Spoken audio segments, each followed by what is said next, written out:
Hi, so I'm Pastor Virgie of Keystone Presbyterian Church in Odessa, Florida, and I am here with another YouTube sermon for y'all.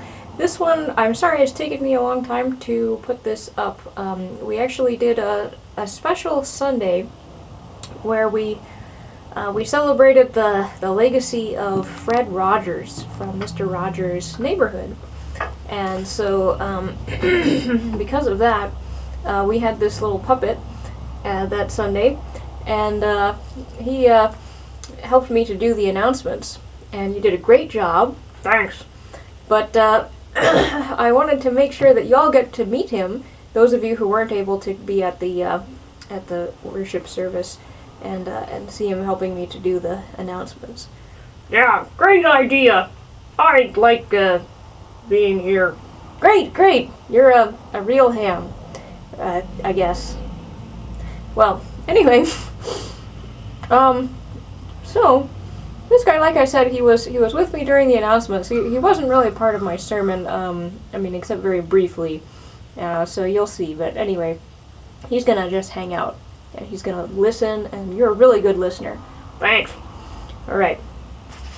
So this sermon is the beginning of a series called Let Somebody Love You, and you'll see a little bit more what that's about, but for this first sermon, we're going to talk about in that regard is faith, and how essentially what faith is actually this idea of letting somebody love you. And so we'll develop that in a little bit, but I just want to give you a little overview of where we're going. And so first what we're going to talk about is what it's like living without faith. And hopefully that'll be something that I'll explain well enough that if it's your experience, then you'll be able to connect with it. And I think that most of us probably are in that boat of really living without faith in a lot of ways. And so I'll explain that.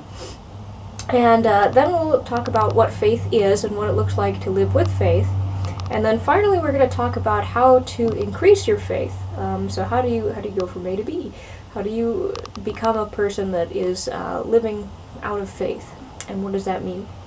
And because this is probably one of the longest sermons I've ever preached, it is not all going to fit onto one YouTube video, so I'm going to actually have to stop at some point, and then you'll watch part 2 of this on a separate video.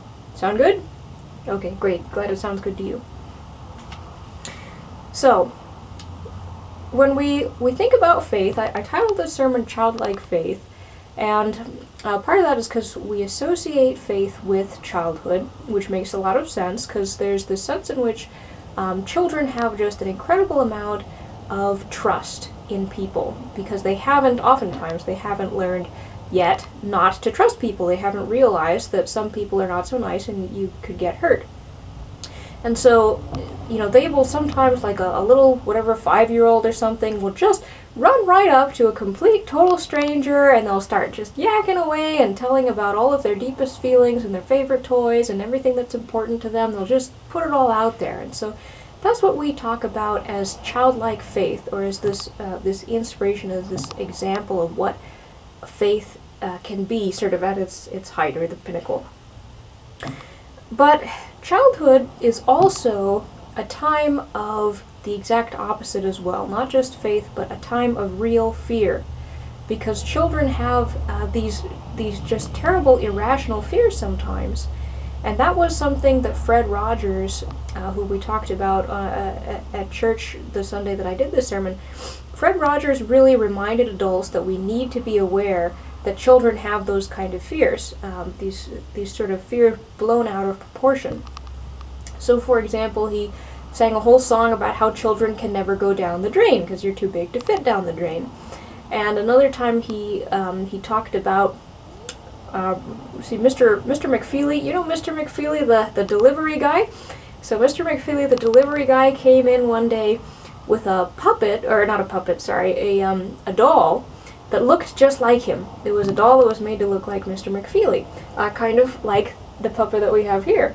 And so this puppet, Mr. Rogers told a story, I think, about this puppet, how Lady Elaine Fairchild in the neighborhood of Make-Believe got all mad at Mr. McFeely And then she told him, like, to go away or something, and she was all mad. And then later she saw the doll, and she thought, oh, I've turned Mr. McFeely into a doll! Which is, you know, kind of a scary idea, that people could get turned into dolls. And so Mr. Rogers reassured children, oh, you can never, never be turned into a doll. It's not possible. Humans can't be turned into dolls. Or so he thought!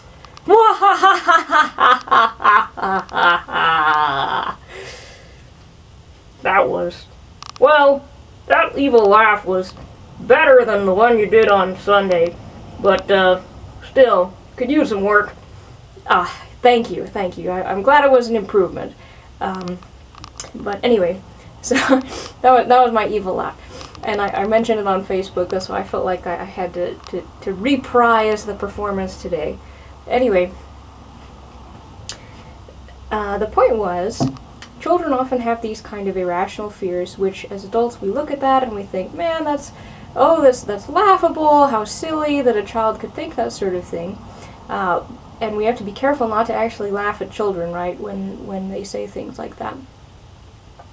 But also we need to remember that we ourselves, even as adults, sometimes have fears that are irrational.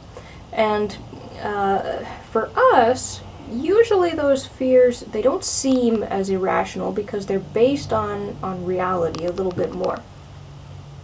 And so let me give you an example. For example, you might be afraid of losing all your savings, right? And that could actually be a real fear, because maybe you are going to be in danger of losing your savings if you are, you know, let's say you lose your job or something, you get disabled, etc. And so that's a real fear. That's something that could actually happen to you. But the irrationality comes in when you add to that fear.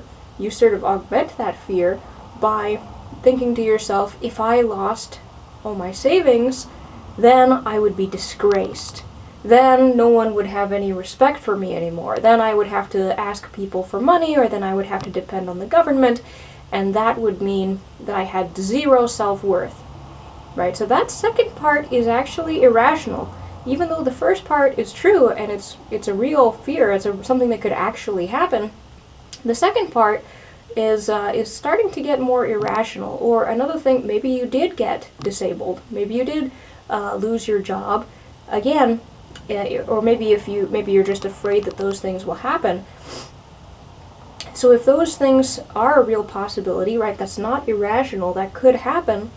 But again, if you tell yourself, if I was permanently disabled, no one would ever love me again, right? All they would feel was pity. They would just have an obligation to take care of me, and they wouldn't really love me, right? That, again, that's getting into that absurd, that irrational sort of zone where you're no longer thinking rationally. You're actually believing something that is blown out of proportion. You're letting your fears get away from you.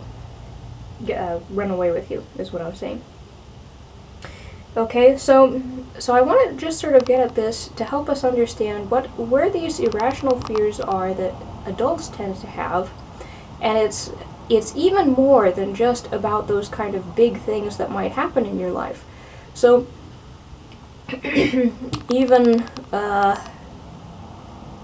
sorry, I was just thinking, I was like, wait, was my joke clear enough about someone not being able to be turned into a doll? Because in my sermon I pointed at him. I was anyway.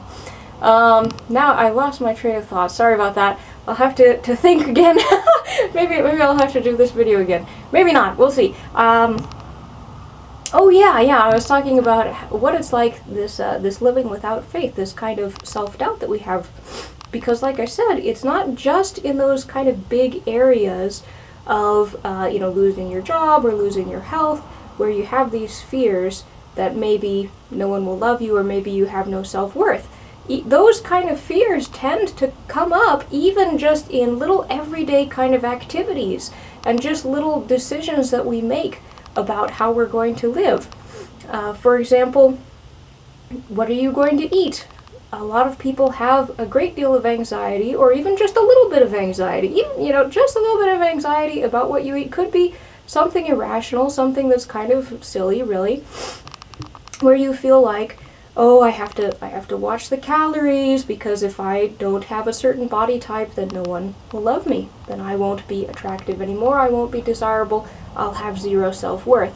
Or maybe you are thinking, maybe not just about what kind of body shape you have, but about your health. Like if I'm not healthy, if I'm not active, if I'm not doing the very best that I can in this life, then I'm not good enough. Or maybe you are afraid of making commitments. Maybe just even being asked to do something at work, you're like, oh, I don't know if I want to agree to that, because what if I mess up? What if I can't manage it? And there's this fear underlying that of, if I screw up, there's no forgiveness.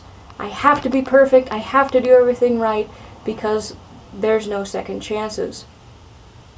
Or again, maybe it's in your relationships with other people, where maybe somebody has done something nice for you, or somebody's been kind to you, and you suspect their motives, and you think, oh, well, I know that person said that they wanted to help me, or I know that person said that they wanted to have me over for dinner, or whatever. They're just being polite. They have some ulterior motive. They're trying to get something out of me, etc.